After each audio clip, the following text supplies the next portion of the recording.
1019년 고려. 전쟁은 남의 일이라 믿었다. 밭을 갈고 곡식을 거두는 것이 삶의 전부였다. 그러나 어느 날 말발굽 소리가 마을을 뒤흔들었다. 남자들은 광장으로 끌려갔고 그 자리에서 무거운 창과 갑옷을 받아야 했다. 차가운 철갑이 어깨를 짓누르는 순간 농부에서 병사로 변해버린 자신을 깨달았다. 해마다 반복되던 일상이 하루아침에 무너져 내렸다. 관리들이 마을을 휩쓸고 지나가는 발걸음 소리가 마치 죽음의 북소리처럼 들렸다. 아버지는 아들을 바라보며 아무 말 없이 손을 꼭 쥐었고 어머니의 울음소리는 바람에 실려 흩어졌다. 발걸음은 무거웠다. 고향을 등진 채 걸어가는 길은 끝이 보이지 않았다.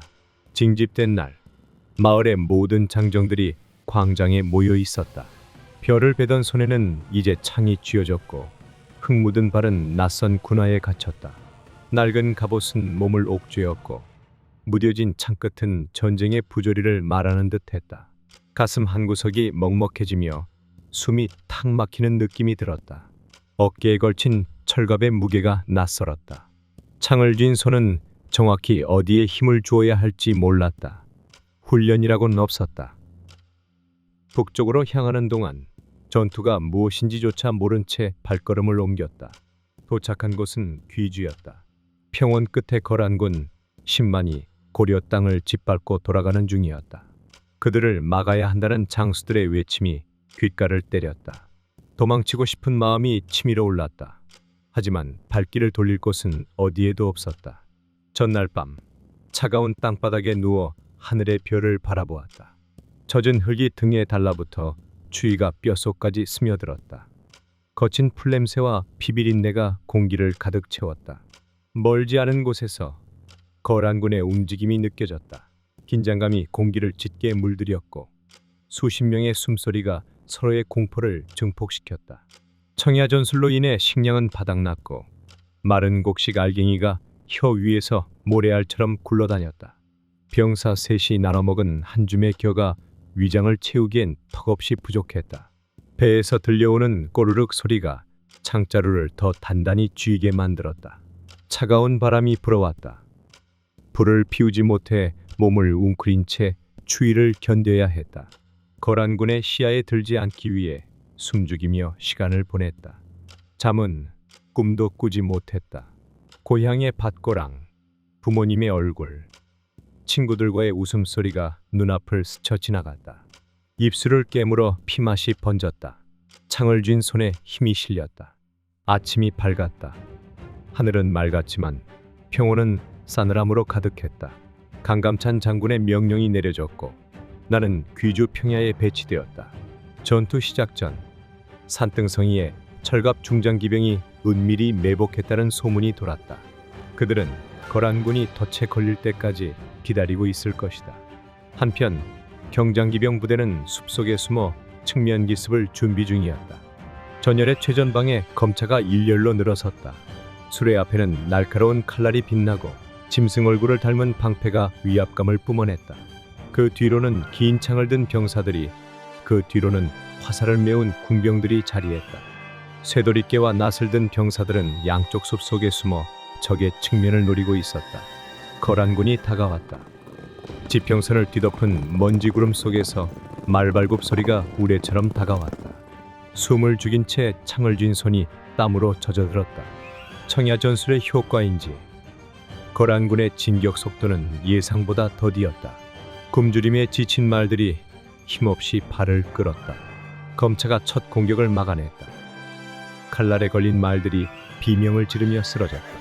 장창병들이 전진하며 긴 창으로 적을 찌르고 궁병들의 화살이 하늘을 가렸다.